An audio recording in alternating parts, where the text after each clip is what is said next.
Obrigado, Sr. Presidente. Cumprimento também o Sr. Ministro, Sr. Secretário de Estado. Sr. Ministro conduziu aqui uma discussão sobre política económica em termos bastante genéricos, mas partindo de duas premissas. A primeira é que os investimentos, os incentivos ao setor privado são sempre produtivos e são a base do investimento e do crescimento económico. E a segunda é de que o Estado não é um bom acionista. Para já é uma premissa falsa. O Estado é ou não um bom acionista, dependendo das circunstâncias, do tempo histórico, dos países, das empresas. Eu posso pegar os exemplos da PT, do BES e da Simpor em Portugal e dizer que o privado não é um bom acionista, nem um bom gestor. Aliás, as lutas de poder entre os acionistas privados em Portugal rebentaram com a economia portuguesa. Se olharmos para o BCP, para a Mota-Engil, para a Teixeira Duarte, para a Simpor. Quantas foram as empresas destruídas em Portugal e qual foi o valor destruído em Portugal pela ganância e pelos jogos de poder entre grupos privados? E por isso a premissa de que o Estado não é um bom acionista é uma premissa empiricamente falsa. Depende. Há boas empresas estatais bem geridas e há más empresas estatais mal geridas. Mas é por causa destas duas premissas que o Sr. Ministro é tão elogiado pela direita. Não existe outro ministro tão elogiado pela direita. Precisamente por causa deste tipo de afirmações e por causa deste tipo de premissas com que faz o debate económico. E o Sr. Ministro esteve aqui a fazer um debate cheio de parangonas, cheio de jargão sobre inovação, que vai das agendas mobilizadoras às blockchains, uma espécie de fascínio meio inocente até por tudo o que é moderno, por tudo o que é inovação, sem falar em salários e da importância dos salários para a produtividade da economia, para o crescimento da economia, para a fixação de empresas com valor acrescentado. Nós vamos continuar a perder quadros enquanto um engenheiro ganhar 1000 euros em Portugal e não há nada a fazer em relação a isso. E, em segundo lugar, sem uma postura minimamente crítica sobre, o enviesamento financeiro da economia produtiva, não só em Portugal, mas no mundo, e a crítica ao que se passou nas últimas décadas relativamente a este enviesamento financeiro e especulativo face à economia produtiva. Número 2, sem uma postura crítica sobre avanços tecnológicos. Número 3, sem uma postura crítica sobre incentivos fiscais criados. Um exemplo do enviesamento financeiro é a ideia da praça financeira do mar, que é uma ideia, enfim, para já não dizer absurda, mas em que prevalece uma lógica predatória do sistema financeiro face quer à economia real ou à economia produtiva, quer àquilo que o Sr. Ministro apelidou como destruição ambiental. Eles não são objetivos compatíveis. Não são. E já está provado que não são. A segunda é esta falta de postura crítica sobre tecnologia. A blockchain, até ver, não passa de uma inovação que não foi aplicada a nenhum projeto relevante. E que o Ministério da Economia não seja capaz de fazer uma avaliação séria sobre os reais impactos de uma coisa que não é mais que uma base de dados centralizada, que em todos os projetos em que foi aplicada, há estudos neste momento que provam que os projetos teriam acontecido na mesma sem a blockchain. São outras inovações que estão a acrescentar valor, não é a blockchain. A blockchain é um produto de marketing. E que o governo português vá atrás de um produto de marketing para determinar a sua política económica é algo que tem que ser discutido e criticado. É pelo menos ter e pedir uma atitude crítica relativamente a estas inovações de boca cheia, que não são mais do que isso e cujo impacto real nós não avaliamos, tal como não foi avaliado o impacto real do CIFID.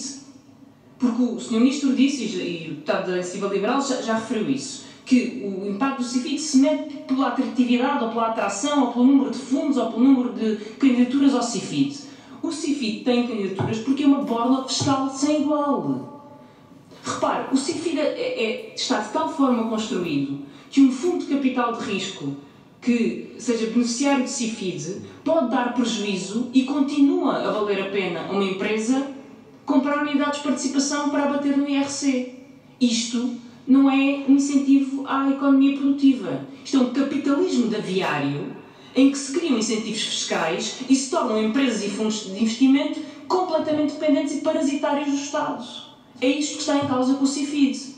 E quando nós sabemos que a maior parte destes fundos de investimento não investiram em inovação, não investiram em empresas, que houve fraude, que houve financiamento circular.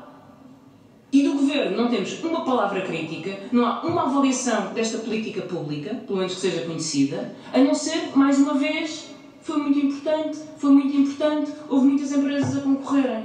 E nós corremos o risco de estar a repetir o mesmo problema no programa Consolidar com o Banco de Fomento. Porque o Estado vai estar a dar 70% de fundos públicos a estes fundos de investimento e esses fundos vão buscar os 30% ao CIFID. E, portanto, é o Estado a financiar 100% de fundos de capital de risco. Digam-me, por favor, que iniciativa privada é esta? É o Estado a pôr, como o Estado gera mal, põe o dinheiro na mão de fundos de capital de risco, que não deram provas, até hoje, de terem investido nas empresas certas. Porque nós nunca conseguimos avaliar depois as consequências do dinheiro público que lá foi investido. Eu não me parece que isto seja uma boa forma de gestão. Acho que o Governo não tem dado garantias sobre isso. O Sr. Ministro deu algumas garantias sobre isto na última audição que tivemos. Garantiu-me que o CIFID ia ser controlado, que as leis do CIFID iam ser alteradas para não abarcar capital de risco. Passado 2 semanas estava a ser desmentido pelo Sr. Secretário de Estado de Assuntos Fiscais, que apresenta ao Parlamento uma proposta em que o CIFID afinal continua a manter-se aplicável a fundos de capital de risco. O Sr. Ministro também me disse que ia ser verificado para ter a certeza que Consolidar não afetava ou não abarcava ou excluiria empresas que abusaram do CIFID ou vistos gold, e a Sra. Presidente do Banco de Fomento disse que isso não é responsabilidade do Banco de Fomento na análise das candidaturas ao Consolidar. Portanto, em que é que ficamos sobre a forma como o dinheiro público é aplicado e quais os critérios da sua aplicação. Finalmente, eu gostaria de fazer 2 perguntas muito concretas ao Sr. Ministro. À luz e tendo em conta as últimas polémicas na TAP e sobre as indenizações milionárias no setor público, eu recordo que Beatriz Freitas saiu da presidência do Banco de Fomento. E eu gostaria de lhe perguntar se a doutora Beatriz Freitas recebeu uma indenização e, se recebeu essa indenização, qual o valor dessa indenização, e a mesma pergunta se aplica aos presidentes das sociedades de garantia mútua, porque acho que, enfim, o caso da TAP deve-nos fazer perguntar e querer escrutinar situações análogas que possam ter acontecido noutros setores e, neste caso, no caso do Banco de Fomento. Muito obrigado, Sra. Maria Mortágua. Concluído que está o conjunto de perguntas do Bloco de Esquerda, o Sr. Ministro tem agora 17 minutos para responder, por favor. Sim. Muito obrigado, Sra. Deputada Mariana Mortágua. Portanto, a questão da discussão sobre o Estado e o setor privado e a interrelação entre os dois é uma discussão longa.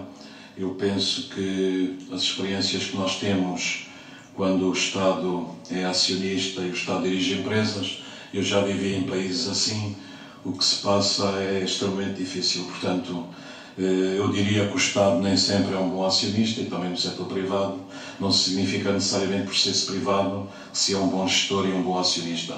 E, portanto, como a Sra. Deputada disse, depende, tendo a concordar com isso, com esta questão que o Estado não está vocacionado para dirigir empresas. É a minha convicção, uma convicção profunda e pessoal, até porque eu tinha a convicção contrária. Nós vivíamos num país em que via a nacionalização das empresas e via o país pura e simplesmente baquear. E as experiências internacionais que existem são muito claras.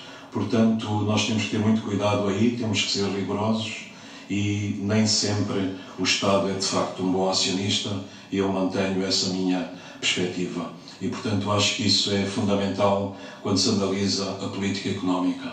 Sobre as tecnologias, eu penso que a Sra. Deputada está errada ou distraída. São as tecnologias que transformam o mundo. São as tecnologias que nos trouxeram das cavernas até aqui.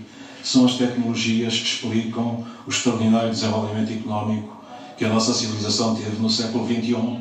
O PIB é a banha da cobra, mas o PIB mundial até o início do século XX era estável. E porquê que o PIB se desenvolveu, Sra. Deputada? Ainda não reparou? Está distraída? É que foram as grandes descobertas, do século XXI, ou que foram geradas antes do século XXI, a Revolução Industrial, a máquina a vapor, a eletricidade, o telefone, o laser. São essas tecnologias que tiveram impacto na transformação da vida das pessoas. E a Sra. Deputada, por essa posição que é obsoleta, que é retrógrada, que é pura e simplesmente negar negar o efeito das tecnologias era a última coisa que eu estava a pensar ouvir no Parlamento Português esta tarde. Aliás, a senhora deputada é especialista em ter obsessões sobre coisas erradas. E a outra coisa errada, sobre que tem uma grande obsessão, é o CIFID, é o investimento na inovação, é o investimento na tecnologia. Eu às vezes estou nestes debates e parece que estamos aqui a posicionar-nos numa espécie de regresso às cavernas. Acabemos com a tecnologia, as tecnologias são nefastas. Oh, senhora deputada, as tecnologias salvaram a espécie humana. Tudo aquilo que se passa em termos da investigação médica, da biomédica, do tratamento do câncer. Agora é a minha vez de falar. Seja democrata, não seja totalitária. Ouça aos outros, não seja totalitária. A senhora deputada chega a este Parlamento e comporta-se como se fosse dona das verdades. Está errado em quase tudo. Quase tudo. E vou-lhe dar o exemplo do CIFID. O CIFID, volto-lhe a dizer, é um dos grandes responsáveis pelo país ter feito a sua trajetória em termos de inovação, em termos de desenvolvimento tecnológico. Mas, senhora deputada, o mundo não é perfeito. É por isso que quando a água é muito clara, não há vida. Na água, quando é muito clarinha, o mundo é imperfeito. E o mundo funciona com as imperfeições. Cabe a nós, no âmbito das políticas públicas, condicionar essas imperfeições. Mas tudo o resto é fundamental para funcionar. Sobre as suas perguntas, a doutora Beatriz Freitas se recebeu a indemnização ou não, vou investigar e informá-la. Sobre os presidentes das sociedades de garantia mútua, a mesma coisa. Obrigado.